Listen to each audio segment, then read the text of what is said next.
ఉన్నప్పుడు Rayalaseema lift irrigation అదే విధంగా ముచ్చుమర్రి లిఫ్ట్ ఇరిగేషన్ నిర్మించుకుంటుంటే ఒక్క రోజైనా నువ్వు అడ్డుకున్నావా?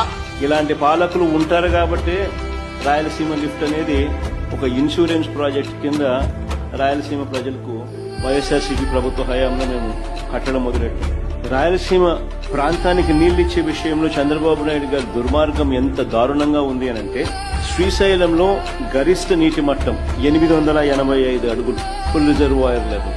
ఈ ఆగస్టు 11వ తారీఖు అంటే 2 వారాల కిందటే 879.50 అడుగులు అంటే 880 అడుగులు దగ్గర ఉజ్జాయింపుగా 880 అడుగులు ఆగస్టు 11వ తారీఖునే నీళ్లు వచ్చినాయి. అవకాశం ఉన్నా కూడా పోతిరెడ్డిపాడు ద్వారా కిందకు రాయలసీమ ప్రాజెక్టులకు నీళ్లు సరిపడా ఇవ్వడానికి చంద్రబాబు నాయుడుకు మనసు రాదు. ఇది చాలా చాలా ఇంపార్టెంట్ పాయింట్, క్రిటికల్ పాయింట్. ఎందుకంటే పోతిరెడ్డిపాడు హెడ్ రెగ్యులేటర్